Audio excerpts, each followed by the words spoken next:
De la rencontre, c'était par rapport à l'approvisionnement du pays, le Mali, en produits de première nécessité comme les ciments. Donc, comme vous le savez, dans l'approvisionnement d'un pays, le secteur des transports joue un rôle très important.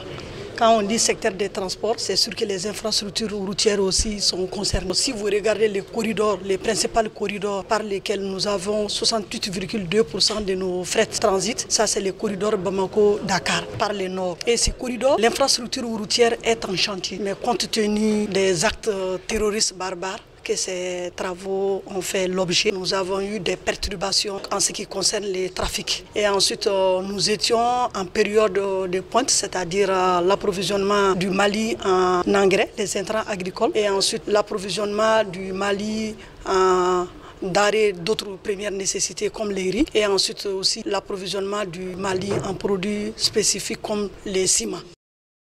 L'objectif de cette rencontre, c'était porté sur le prix du ciment. Nous avons tenu une réunion le 21 juillet, à la suite de laquelle il y a eu des prix consensuels qui ont été fixés par rapport au prix du ciment dans les quincailleries. C'est l'évaluation, et cette rencontre avait pour objectif de faire l'évaluation autour de cette question, s'il y a eu des évolutions ou pas.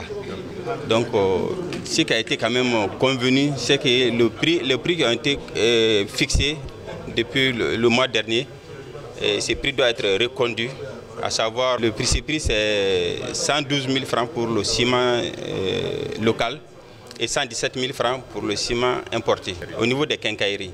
Et sinon le prix de revient au niveau des quincailleries, c'est des grossistes, c'est-à-dire que les quincailleries doivent prendre à quel prix? Ça, 108 000 francs pour le ciment local et 114 000 francs ou moins que ça pour le ciment importé. Alors, donc nous exhortons tous nos collègues, nos compatriotes, nos adhérents à respecter ces prix.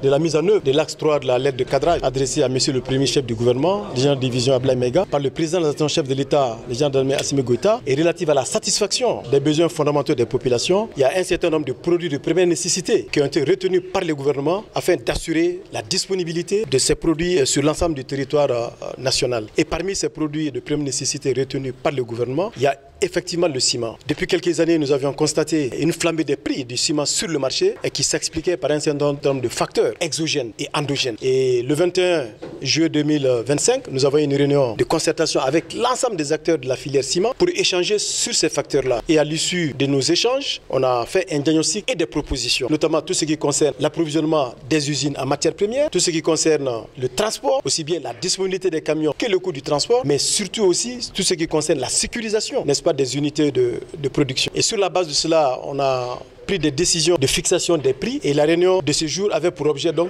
d'évaluer les recommandations que nous avons arrêtées avec l'ensemble des acteurs de la filière ciment afin de s'assurer que les dispositions que nous avons prises étaient respectées sur l'ensemble du territoire national. On peut vraiment féliciter l'ensemble des acteurs de la filière ciment, leur présenter les remerciements et la reconnaissance du gouvernement et pour les efforts qui ont été faits et pour la stabilisation des prix du ciment sur le marché et sur l'ensemble du territoire national. Et in fine, nous avons convenu donc de reconduire aussi les prix que nous avions arrêtés le 21 juillet 2025, à savoir le prix carreau à 100 000 francs la tonne, le prix distributeur à 108 000 francs la tonne et le prix au consommateur à 112 000 francs la tonne. Et nous avons convenu in fine aussi de se rencontrer le 25 octobre 2025 pour une troisième évaluation de l'évolution des prix du ciment sur le marché afin de nous assurer que ces prix sont respectés à la satisfaction des populations maliennes parce que c'est au bénéfice des populations que nous déployons tous ces efforts-là.